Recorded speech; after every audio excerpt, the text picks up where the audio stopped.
The Grand Assembly Hall was the most impressive building in the galaxy. It stood tall on Centrum Prime, the capital world of the Galactic Council. The hall had walls made of crystal that showed the light of 3 suns. Thousands of species had come here over millions of years to join the council. They all came with hope. They all left with chains. Ambassador Jiho Park sat at the human delegation table. He was a calm man with gray hair and tired eyes. He had been coming to this hall for 15 years. Before him, other human ambassadors had sat in this same chair for another 15 years. 30 years of talks. 30 years of promises. 30 years of lies. Captain Somin Lee sat beside him. She wore her military uniform with medals from 3 different wars. She had fought pirates in the outer colonies. She had protected human ships from raiders. She was not a woman who scared easily. But even she felt small in this enormous hall. Around them sat representatives from hundreds of species. Some looked like insects with hard shells. Some looked like reptiles with scales. Some were made of gas or light. They all had one thing in common. They all looked down at the humans. High Arbiter Kellex stood at the center of the hall. He was tall and thin with silver skin. He had led the council for 200 years. In all that time, no species had ever refused his demands. He saw no reason why humans would be different. "We have prepared new terms for human integration," Kellex announced. His voice echoed through the hall. "These terms are generous. They show the council's patience with your young species." Jiho looked at the document on his screen. He had seen documents like this many times. The words were always polite. The meaning was always the same. Counselor Vroth stepped forward. He was an insectoid with 4 arms and black eyes that showed no emotion. He represented one of the oldest species in the council. He hated humans more than most. "First," Vroth said, "humans will surrender all faster than light technology to council control. This is for safety. Your species is too young to handle such power." Jiho said nothing. They had made this demand before. Humans had refused before. "Second, all human worlds will pay tribute to the council. 20% of all resources. This is fair payment for council protection." Protection from what? Jiho thought. Protection from the council itself.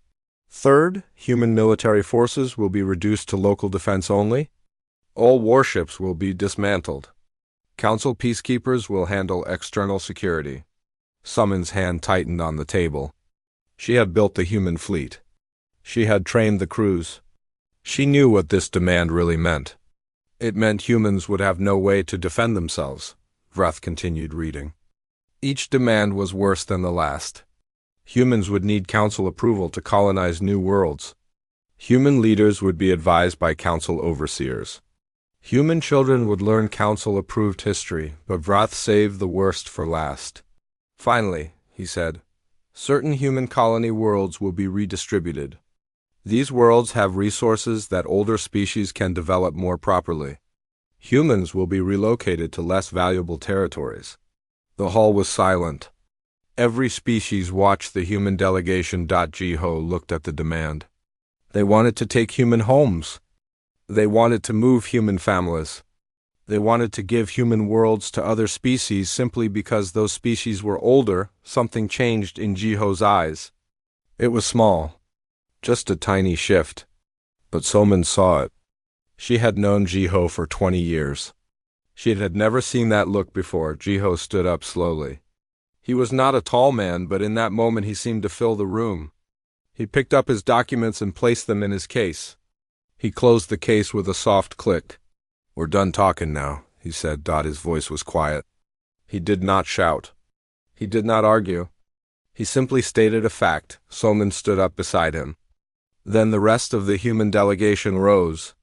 12 men and women, diplomats and soldiers, scientists and traders. They all stood together. They walked toward the exit. The hall exploded with noise. Species that had been silent for hours suddenly found their voices. They shouted and demanded and threatened. How dare the humans leave? How dare they refuse? How dare they? High Arbiter Kellex raised his hand for silence. Ambassador Park, you cannot simply leave. We have not finished. Jiho stopped at the door. He turned around and looked at Kelix. He looked at Vrath. He looked at all the species who had spent 30 years trying to make humans into servants. 30 years? Jiho said. We came here for 30 years. We asked for partnership. We offered friendship. We wanted to join your community as equals. He shook his head slowly. You didn't want equals. You wanted subjects. You wanted us to kneel and say, thank you for the chains. Vrath stepped forward with anger in his black eyes. You need the council. Your species is alone in a dangerous galaxy. Without us you will fail. Jiho looked at the insectoid counselor. For just a moment Jiho smiled. It was not a happy smile. We have been alone before, he said. We survived ice ages. We survived plagues. We survived wars that killed millions. We survived ourselves. He turned back to the door. We tried to do this the easy way. We tried to talk. We tried to compromise. We bent and bent and bent, and every time we bent, you pushed for more. The doors began to open. Light from outside filled the entrance. So now we're done bending. We're done talking. We're done hoping you'll see us as anything but animals to be controlled. Soman walked through the door first. The other delegates followed. Jiho was the last to leave. What will you do? Kelix demanded. Where will you go? You have nowhere else. Jiho looked back one final time. We'll go home, he said. And we'll build a future without you. We'll trade with species who respect us. We'll defend ourselves against those who don't. And we'll remember this day. Remember it as what? Vrath asked. As the day we stopped asking for permission to exist. The doors closed behind him. The Grand Assembly Hall fell into chaos. Species argued with each other. Accusations flew back and forth. Some blamed the humans. Some blamed Vrath. Some blamed Kelix. But underneath all the noise was something else. Something that many of them had never felt before. Fear, because deep down, they all knew the same truth. They had spent 30 years trying to control humans. They had used every trick that had worked on 1,000 other species, and it had failed. The humans had walked away. Not in anger. Not in fear. But with the calm certainty of a species that had made its decision and would not change its mind. The galaxy would never be the same. On the ship leaving Centrum Prime, Jiho sat alone in his cabin. He looked out the window at the shrinking planet. 30 years of his life he had given to those talks. 30 years of hope and frustration and small victories that turned into big defeats. Soman entered without knocking. She sat across from him. Did we do the right thing? She asked. Jiho thought about the question. He thought about all the humans on all the colony worlds. He thought about the children who would grow up in whatever came next. We did the only thing, he said. They were never going to accept us as equals. Every year we stayed, we lost a little more. Our technology, our resources, our pride. He looked at Soman. Sometimes you have to walk away from the table, even if you don't know what comes next. Soman nodded slowly. She understood. She had fought enough battles to know that sometimes retreat was not defeat. Sometimes retreat was the first step toward victory. So what does come next? She asked. Jiho looked back out the window. The stars stretched out before them. Millions of worlds. Millions of possibilities. Now, we show them who we really are. The council gave humans 3 days to apologize. Then they gave them a week. Then they stopped setting deadlines. Arbiter Kelix called emergency meetings every morning. He told the council that humans would return. They had to return. No species had ever survived outside the council's protection. The galaxy was too dangerous. Resources were too limited. Trade networks were too important, but the humans did not return. Counselor Vrath made angry speeches about human arrogance. He demanded sanctions. He demanded blockades. He demanded that the council show strength against these upstarts who dared to walk away. The council agreed to sanctions. They cut off human access to council trade routes. They banned council species from doing business with human worlds. They froze human assets in council banks. They expected panic. They expected desperate messages begging for mercy. Instead, they got silence. Human merchant ships stopped coming to council ports. Human communication channels went quiet. Human diplomats left council space and did not come back. It was like the humans had simply decided the council did not exist anymore. Ambassador Telmus was the first council member to truly understand what was happening. She was a reptilian diplomat with green scales and yellow eyes. She was old enough to remember when her own species had joined the council. She remembered how it felt to be treated as less than equal. She called a private meeting with the council's intelligence leaders. "Show me everything we know about human capabilities," she said. What she saw made her blood run cold. In 30 years, humans had gone from primitive faster than light travel to matching council technology. Their ships were not as elegant, but they were tough and fast. Their weapons were not as precise, but they were powerful. Their crews were not as experienced, but they learned quickly, very quickly. "They have 47 colony worlds," the intelligence officer reported. "All self-sufficient. They produce their own food. They mine their own metals. They build their own ships. Trade dependencies?" Telmus asked. "Minimal. They import luxury goods and some rare elements. Nothing critical." Telmus sat back in her chair. For 30 years, the council had been negotiating with humans as if they were beggars asking for scraps. They had assumed humans needed council resources and protection. They had assumed wrong. She requested a meeting with Dr. Yunji Nam. Yunji was a human scientist who had lived on Centrum Prime for 20 years. She studied alien cultures and had tried to help the council understand humanity. No one had listened to her. "You tried to warn us," Telmus said. Yunji nodded. She was a small woman with short gray hair and glasses. She looked like someone's grandmother, but her eyes were sharp and missed nothing. "Many times," she said.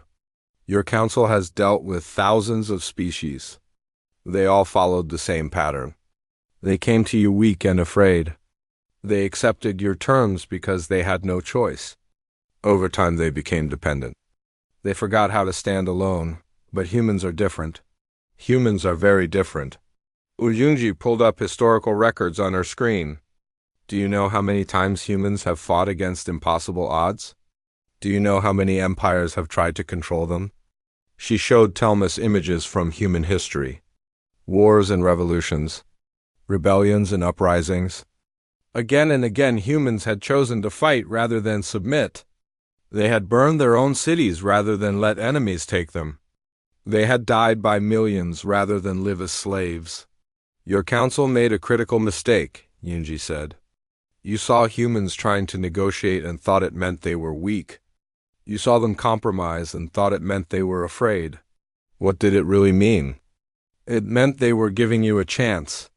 Humans don't start fights, but they don't run from them either. For 30 years they hoped you would treat them as equals.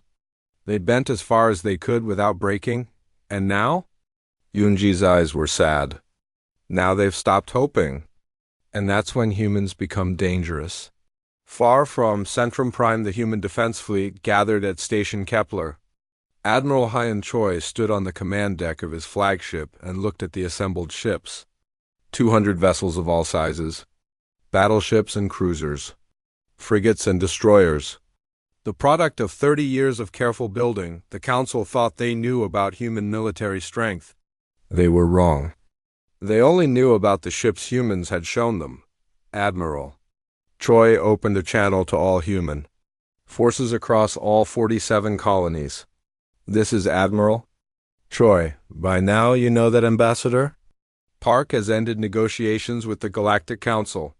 Some of you may be worried. Some of you may be afraid. That is natural." He paused to let his words settle. "But I want you to understand something. We did not make this choice because we are weak. We made it because we are strong. Strong enough to stand alone. Strong enough to build our own future." On colony worlds across human space, people gathered to listen. Farmers and miners, teachers and doctors, soldiers and civilians. They all heard the same message. The Council will test us. They will pressure us. They may even attack us. And when they do, they will learn what humans have always known. We do not break. We do not bow. We do not surrender what is ours. His voice grew harder. We offered them friendship. They demanded submission. We offered them trade. They demanded tribute. We offered them peace. They demanded our worlds. He looked at the stars on his view screen. So now they get nothing? No friendship. No trade, no peace. They want to be strangers to us? Fine, we'll be strangers.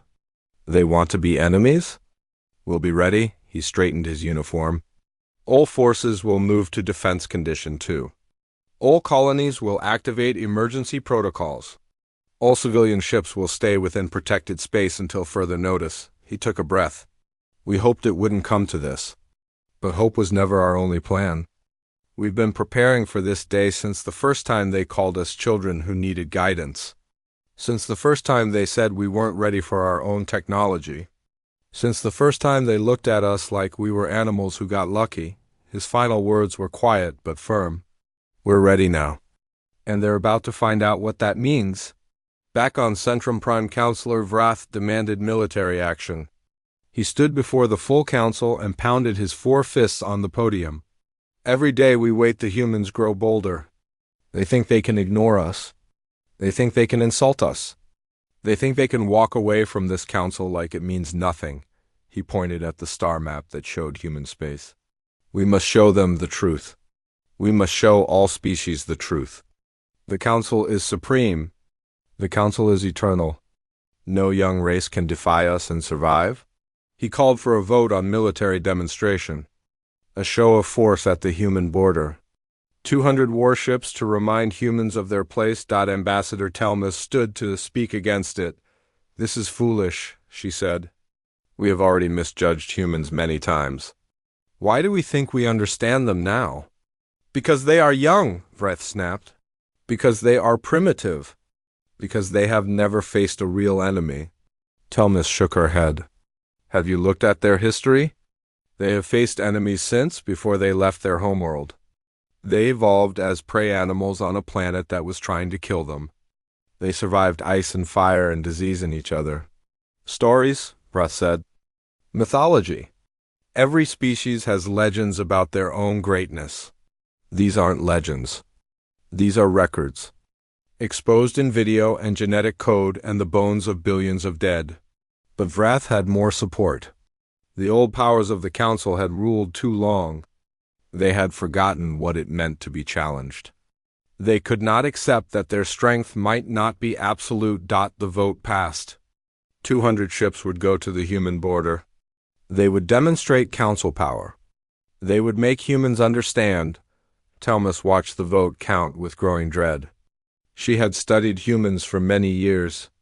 She had read their literature and watched their entertainment. She had seen how they told stories about themselves. They were not stories about submission. They were not stories about accepting fate. They were stories about fighting back. About standing up. About refusing to kneel even when kneeling was the smart choice. The council was about to make the worst mistake in its long history, and Telmus could not stop it. Fleet Commander Xerix had never lost a battle.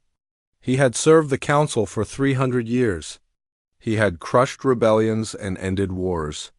He had brought 40 species into the council whether they wanted to join or not. He stood on the bridge of his flagship and watched his fleet move through space. 200 ships in perfect formation. The finest vessels from 6 different council species. Enough firepower to destroy a planet. Time to human border? He asked. 4 hours, Commander. Xerix smiled. This would be easy. Humans were young and foolish. They had let their pride make them stupid. One look at this fleet and they would come crawling back to the negotiating table. They would accept whatever terms the council offered, and if they didn't crawl back, well, Xerix had destroyed civilizations before. Open a channel, he ordered. Broadcast to all human frequencies. His communication officer obeyed. Attention human forces. This is Fleet Commander Xerex of the Galactic Council. We are approaching your border with 200 warships. This is not an attack. This is a demonstration of Council resolve. He paused for effect. You have made a serious mistake in leaving negotiations. The Council is willing to forgive this insult. Return to Centrum Prime and resume talks. Accept our reasonable terms. There is no need for conflict. He waited for a response. He expected fear. He expected panic. He expected desperate pleas for more time. He got silence.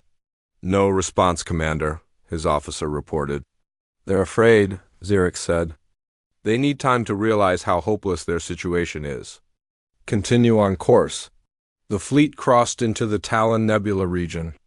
It was a vast cloud of gas and dust that marked the border between Council space and human territory. Sensors worked poorly here. Navigation was difficult, but the path through was well mapped. Commander, contact ahead. Xerex looked at his display. A single ship was emerging from the nebula. Just one. A human cruiser about half the size of his flagship. He laughed. One ship? This is their response to 200? The ship is hailing us, Commander, on screen. The display showed a human woman in a military uniform. She had short dark hair and a face that showed no fear. No worry, no doubt. Council Fleet. This is Captain Soman Lee of the HSS Indomitable. You are approaching human space with weapons-capable vessels. State your intentions. Xerex kept smiling. Captain, I've already stated our intentions. We're here to encourage your government to return to negotiations. Surely you can see that resistance is pointless. One ship against 200? Soman's expression didn't change. Fleet Commander, you have 30 minutes to withdraw from this region. This is your only warning. Xerex's smile faded. Was this human mocking him? Captain, you seem to misunderstand your situation. Perhaps I should clarify. He gestured to his tactical officer. Show her our fleet strength. The display updated with full information about every Council ship, their weapons, their shields, their fighter complements. 200 ships, Captain. Enough firepower to burn your entire species out of existence. And you're giving me a warning? Soman looked at the data. She didn't seem impressed. 29 minutes, Fleet Commander. She cut the channel. Xerex stared at the blank screen. In 300 years, no one had ever spoken to him like that. No one had ever dismissed him like an annoyance. Orders, Commander? His tactical officer asked. Xerex straightened in his chair. Continue forward. All ships maintain formation. Power weapons, but do not arm them. We're here to intimidate, not to attack. The fleet moved deeper into the nebula. The Indomitable held its position ahead of them like a single guard dog facing a pack of wolves. Engineer Do Yun-kang sat at his station aboard the Indomitable. He was young for his position, but brilliant with tactics. He had designed most of the defense systems protecting human space. Right now he was watching his displays with intense focus. They're entering the Talon field, Captain, he reported. Soman nodded. Right where we expected. Time to spring the trap. She opened a channel to her crew. All hands. This is the captain. For 30 years we tried to make peace with the Council. They answered with threats and demands. Now they send 200 ships to frighten us into submission. She paused. They think we're afraid. They think we're weak. They think we built one cruiser to face their fleet because we don't have anything else. A small smile crossed her face. Let's show them how wrong they are. The Indomitable transmitted a complex signal into the nebula. It was a code that Do-Yun had spent 2 years developing. A key to unlock everything humans had built while the Council wasn't watching. Xerex's tactical officer suddenly jerked upright. Commander, our sensors are failing. What? Something is interfering with our systems. Navigation is compromised. We're losing fleet coordination. Xerex looked at his displays. They were filling with static and false readings. His perfect formation was falling apart as ships lost contact with each other. What is happening? I don't know, Commander. It's coming from the nebula itself. The humans had mapped the Talon Nebula for years. They knew every gravity well and radiation pocket. They knew exactly where Council sensors would fail and communications would scramble. They had herded the Council fleet into a trap. Commander, new contacts? 15 human frigates decloaked around the Council fleet's flanks. They had been hiding in the nebula, completely invisible to Council sensors. Now they appeared with all weapons locked onto Council. Command ships. But that wasn't the real surprise. Throughout the nebula, hidden stations came online. Dozens of automated defense platforms. Weapon satellites, minefields, a network of destruction that humans had been building in secret for years. Xerix stared at his display in horror. His fleet was surrounded. His sensors were blind. His communications were jammed. And he had walked right into it. Fleet Commander. Summon's voice came through the static. You have entered a human defense zone. Your fleet is currently targeted by 47 weapons platforms, 18 minefield grids, and 16 combat vessels. She let him see the full tactical picture. His 200 ships were caught in a web with no way out. We could destroy your entire fleet without losing a single ship. We could end your career and your life in the next 5 minutes. Xerix couldn't speak. This wasn't possible. Humans were supposed to be young and weak. They weren't supposed to be capable of this. But we're not going to do that, Soman continued. Because unlike you, we didn't come here looking for a fight. We came here to deliver a message. The display showed detailed scans of every Council ship, their shield frequencies, their weapon capacities, their crew locations. The humans knew everything about them. You had 30 years to learn who we are. 30 years to understand what humanity means. You didn't bother. You saw us try to negotiate and thought we were begging. You saw us stay patient and thought we were weak. Her voice hardened. We're the species that prepares for the worst while hoping for the best. We built this defense network while we were still talking to you. We mapped this nebula while we were still attending your meetings. We got ready for this fight while we were still hoping it wouldn't happen. She leaned forward. You gave us the worst fleet, Commander. So now you see what we built for it. Xerix finally found his voice. What do you want? I want you to leave. Turn your fleet around and go back to Centrum Prime. Tell your council what you saw here. Tell them that the next fleet they send won't get a warning. Tell them that humans don't bluff and we don't back down. And if I refuse? Then I activate the minefields and we see how many of your ships can navigate out of here blind. I'm guessing not many. Xerix looked at his officers. They were pale with shock. They had come here expecting to intimidate primitive humans. Instead, they had been trapped like animals. Helm, he said quietly. Reverse course. All ships retreat, Commander? Do it! The Council fleet began to withdraw. It was not an organized retreat. It was a scramble. Ships bumped into each other in the sensor static. Formations collapsed. Pride collapsed. As they fled, the human frigates shadowed them.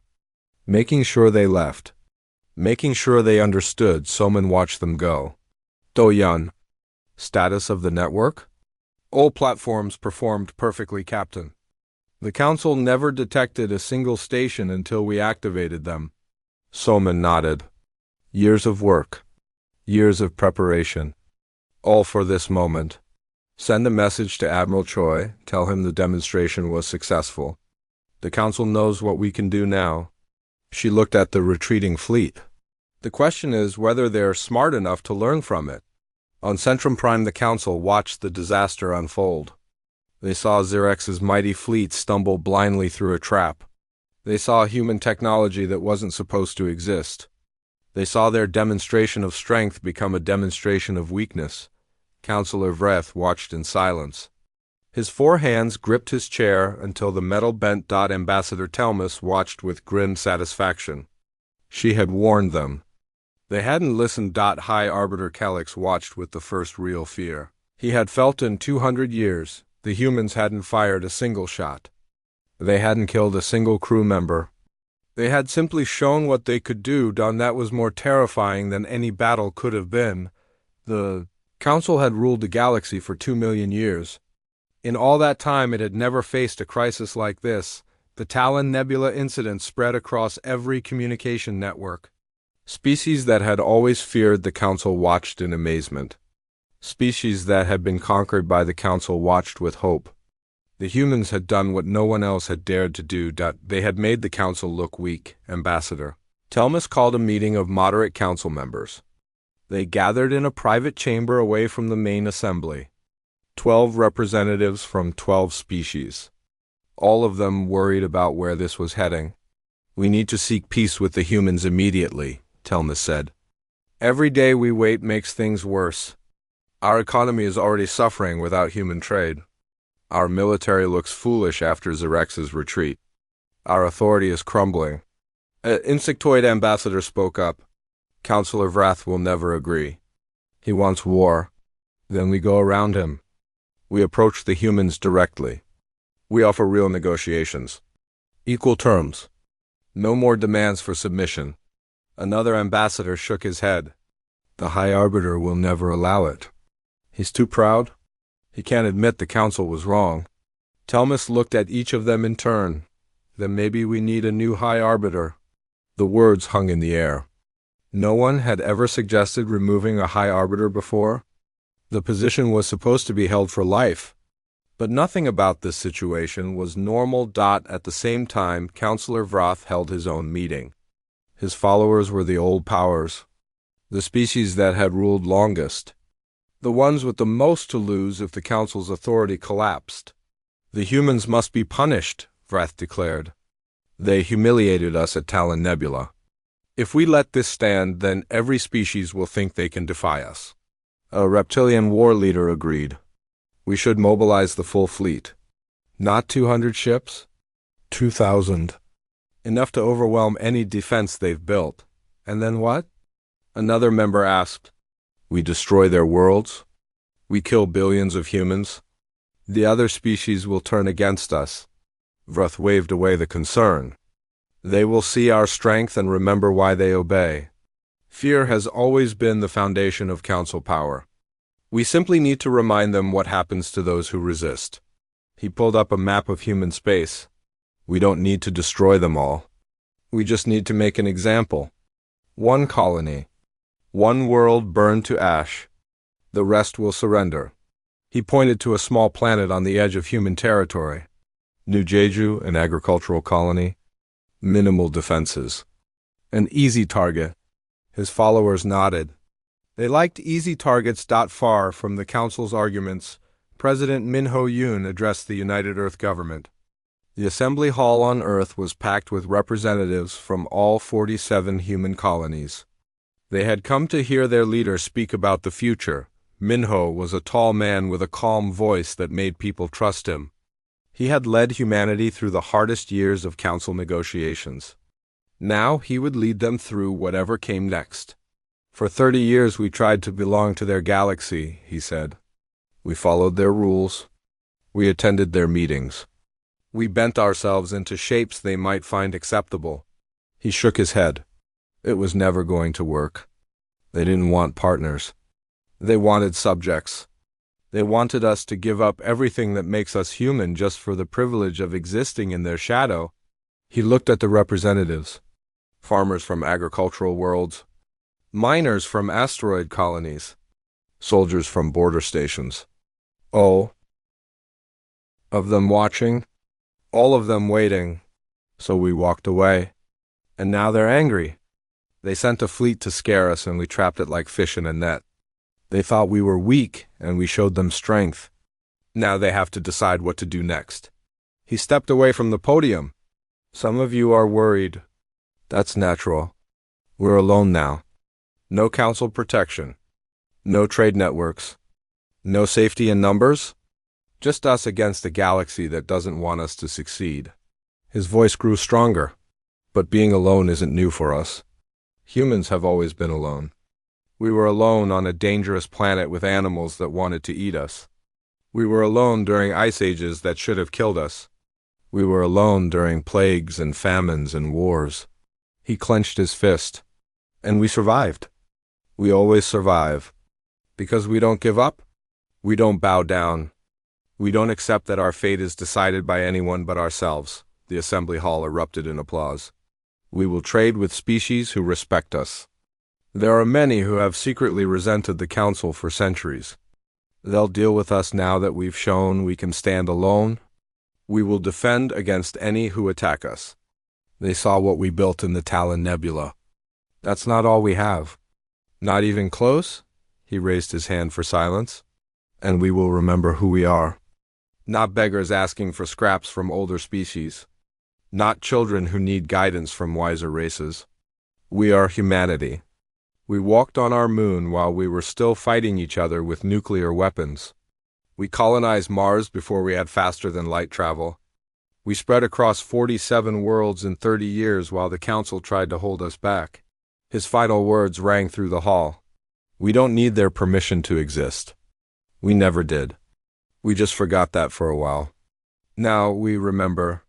On a hidden station far from both Earth and Centrum Prime, Ambassador Jiho met with Ambassador Telmus. It was a dangerous meeting. If the Council found out Telmus was negotiating without permission, she would be arrested. Maybe executed, but she had come anyway. The Council is splitting apart, she told Jiho. Vroth's faction wants war.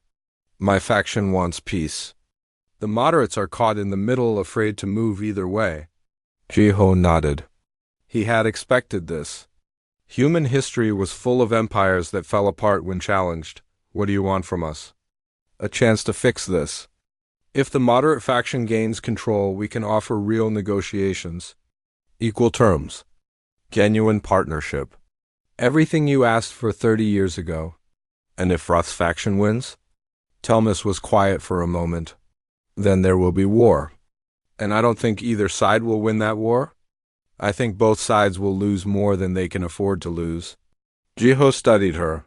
He had negotiated with council members for 15 years. Most of them saw humans as animals or children. Telmus was different. She actually seemed to understand. We didn't want this, he said. We didn't walk away because we wanted conflict. We walked away because there was no other choice. You were never going to stop pushing. You were never going to see us as equals. We had to force the issue. I know, and I'm sorry it took this to make some of us realize the truth. She leaned forward. Help me change things? If you work with the moderate faction, we can rebuild the council into something better. Something that doesn't demand submission. Something that actually treats all species as equals. Jiho thought about it. Part of him wanted to refuse. Part of him wanted the council to collapse completely. They deserved it after 30 years of arrogance, but another part of him knew that a collapsed council would mean chaos. War between species. Billions of deaths. Suffering that would last for generations. I'll talk to my government, he said. But I can't promise anything. Trust is not something we have much of right now? Telmus nodded. I understand. But please, try, before Vroth does something that can't be undone. She was too late. While they were meeting, Vraith had already made his move. He had convinced the war faction that waiting was weakness. He had assembled a strike force in secret. He had chosen his target, New Jeju. The attack would happen in 6 hours. By the time Telmus returned to Centrum, Primate would already be over, and the galaxy would never be the same. New Jeju was a beautiful world. Green hills and blue oceans. Fields of rice and vegetables that fed 3 other colonies. 70,000 humans lived there. Farmers and fishermen. Teachers and children. People who had left Earth to build a simpler life among the stars. Governor Hana Song was working in her office when the alarms started. She was a small woman with gray hair and gentle eyes. She had never been a soldier. She had never wanted to be anything but a farmer, but every human leader had been trained for this day. Report, she said calmly. 30 council warships entering orbit, Governor. They're not responding to communication. Their weapons are armed. Hannah looked out her window at the peaceful fields below. In a few minutes, those fields might be burning. Activate all colony defenses. Get people to the shelters. Send emergency signal to Fleet Command. Governor. Our defenses aren't designed to stop 30 warships. We're an agricultural colony, Hannah turned to face her aide. Our defenses are designed to make them pay for every inch, and to buy time for help to arrive. Now do as I said. Across New Jeju the colonists moved with practiced speed. They had drilled for this. Every human colony had drilled for this. They knew where the shelters were. They knew how to arm themselves. They knew how to fight. The Council Strike Force commander looked at the planet below. His name was Vreth, and he was one of Vroth's most loyal followers. He had been promised glory for this mission. He had been told it would be easy. Scan for defenses, he ordered. Scanning. Commander, there are some orbital platforms, but they appear to be minimal. Agricultural equipment mostly? Vreth smiled. This would be simple. Burn a few fields. Destroy a few buildings. Kill enough humans to send a message. Then leave before any fleet could respond. All ships prepare to fire. Target the main settlement. His weapons officer hesitated. Commander, those are civilian targets. Women and children. They are enemies of the Council. They chose their fate when they defied us. Fire. The first plasma beams lanced down toward the surface, and the agricultural equipment fired back. The orbital platforms that looked like farming satellites opened up with military-grade weapons. They had been designed to look harmless. They were anything but. 3 Council ships took hits before they could raise shields. 2 more lost engines to precision strikes. The platforms weren't powerful enough to destroy warships, but they were powerful enough to hurt them. What is this? Vreth shouted. They said this colony was undefended. Commander, the humans have weapon systems hidden everywhere. The satellites, the ground stations. Even some of the buildings are armed.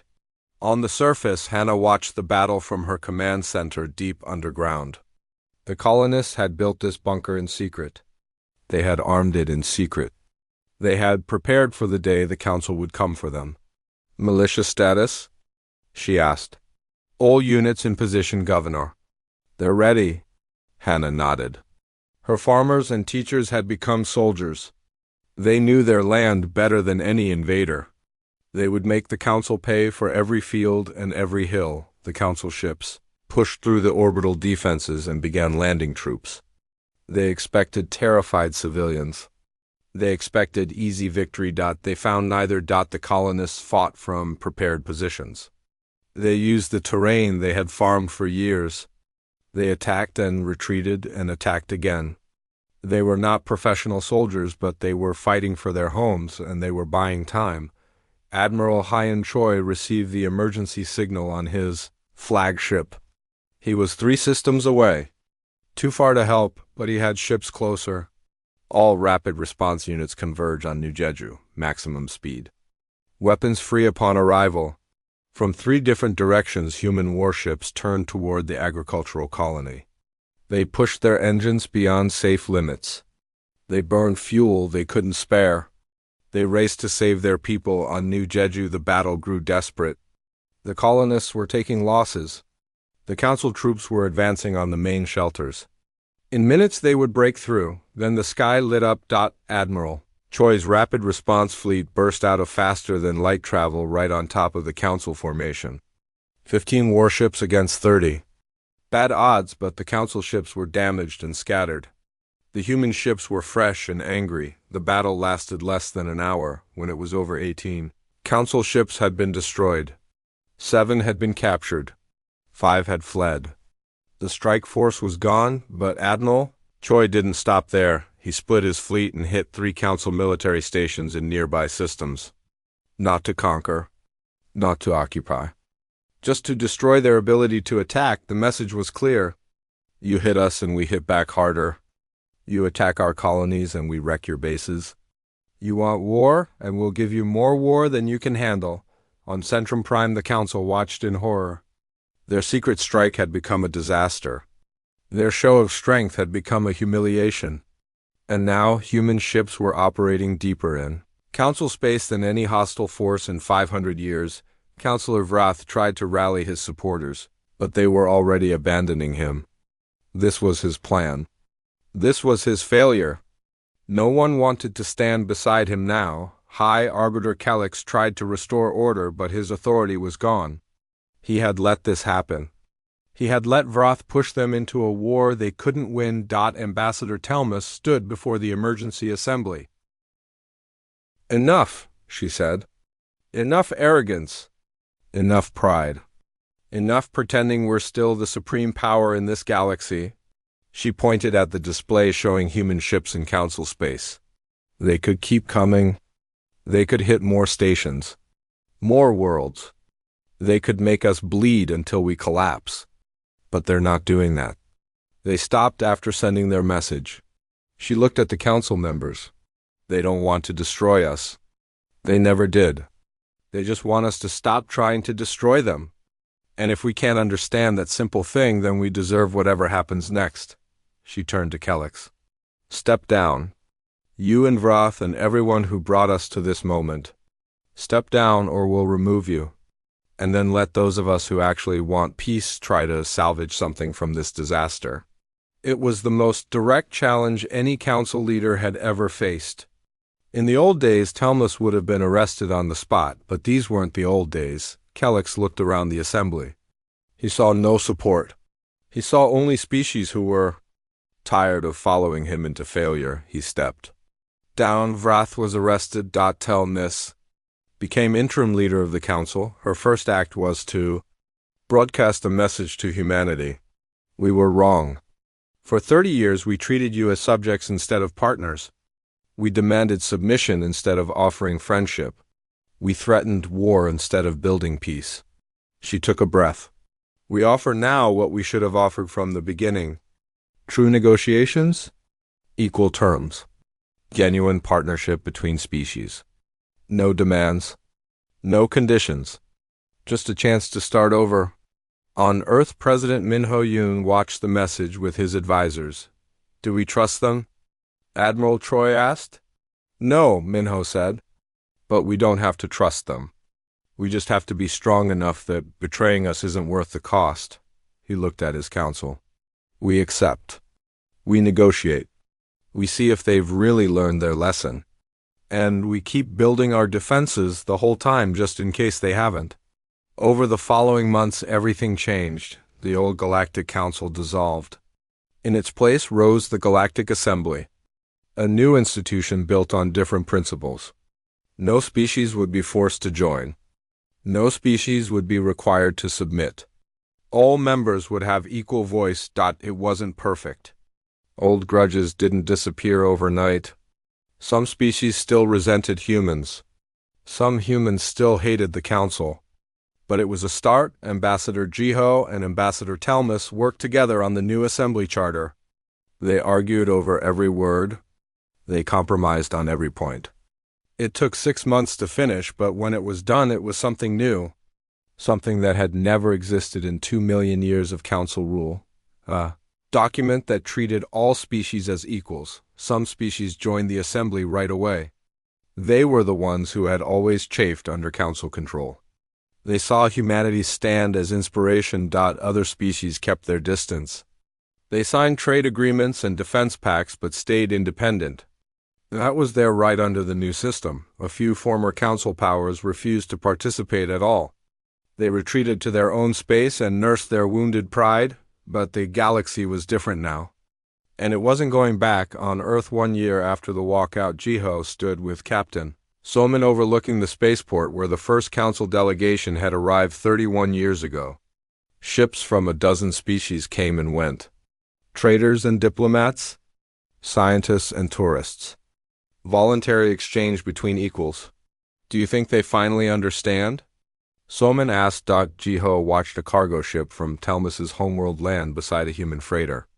Both crews came out to trade goods and share drinks. Some of them.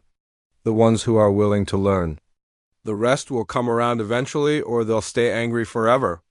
Either way, we don't need their approval anymore. Soman nodded. She had spent her whole career preparing to fight the council. Now she was helping to build a peace. What if someone else tries what the council tried? Another empire. Another species that thinks they can push us around. Jiho smiled. It was the same smile he had given Vrath in the Grand Assembly Hall, quiet and calm and absolutely certain. Then they'll learn what every bully in human history has learned. He turned to look at her. We don't start fights, but we finish them. Above them, a human colony ship launched toward a new world. One of many that would leave in the coming years. Humanity was still expanding, still growing, still reaching for the stars, but now they did it as equals. Partners in a galaxy they had helped to reshape. Not by conquest, not by war, but by refusing to accept anything less than respect. That was the human way, and the galaxy was finally beginning to understand it.